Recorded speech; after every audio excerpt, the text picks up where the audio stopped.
Je fais une dernière vidéo en conclusion de cet événement législatif, au cours duquel j'ai gagné une petite dizaine d'abonnés, et merci à eux, avec l'analyse de la lettre d'Emmanuel Macron aux Français. Alors, en introduction, Emmanuel Macron parle de la vitalité de la République, ce qui est clairement en opposition avec le résultat pas avantageux pour lui. D'ailleurs, la vitalité de la République, c'est un petit peu comme si on regardait un malade agoniser. Hein. Il vit, il bouge, hein, mais il n'est pas en bonne santé.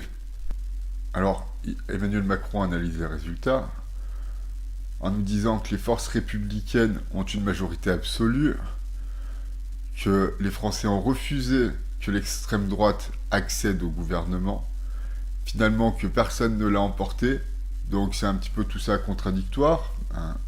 Personne ne l'a emporté, mais les forces républicaines ont une majorité absolue, ce qui est faux d'ailleurs, hein, puisque les forces républicaines, c'est que le parti présidentiel et les LR, et ça fait moins de 289 sièges, puisque le Front populaire, le nouveau Front populaire, eh bien, il y a la LFI dedans. Hein. Et je crois savoir, j'ai cru comprendre, que les Verts d'ailleurs sont catégorisés par leurs opposants comme au même titre que la LFI, des extrémistes. Donc, il faudrait retirer le PS de ce front populaire, hein, ce qui serait absolument absurde. Je veux dire, ils ont fait campagne ensemble. Donc, soit tout le front populaire est républicain, soit l'ensemble du Front populaire ne l'est pas. Et donc, seules les forces républicaines représentent une majorité absolue, et bien ça c'est faux. Et personne ne l'a emporté, oui, ça par contre, ça c'est juste. Ensuite, il appelle les partis et les élus à bâtir un large rassemblement, et les Français à travailler ensemble. Donc,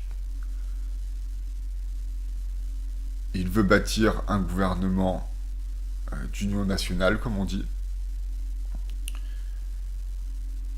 et uniquement avec des personnes se reconnaissant d'une orientation européenne. Donc voilà ce qu'on peut noter sur cette lettre, pas très intéressante, et un peu maladroite. Seules les forces républicaines ont une majorité absolue, personne ne l'a emporté, vitalité de la République, c'est un petit peu à côté de la plaque. Alors Emmanuel Macron veut donc de toute façon faire un gouvernement sans l'extrême droite, ce qui à mon sens est une erreur. Parce que déjà quelques députés à l'extrême droite, ça permettrait un futur gouvernement, quelques députés pardon, quelques ministres à l'extrême droite, ça permettrait à un futur gouvernement de ne pas être renversé avec les voix de l'extrême droite.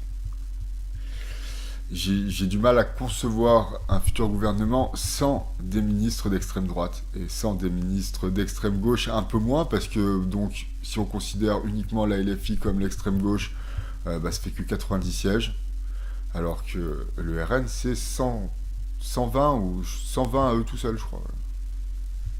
Donc là, vraiment, c'est une grosse force politique dans l'hémicycle.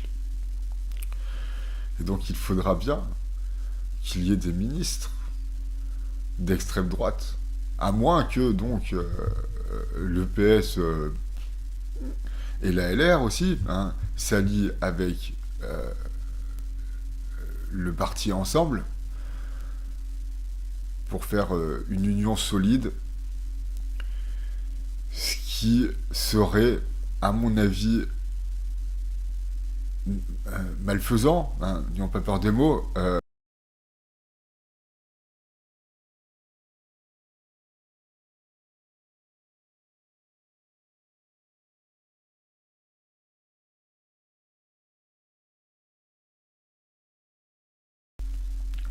J'en ai donc fini avec ces vidéos.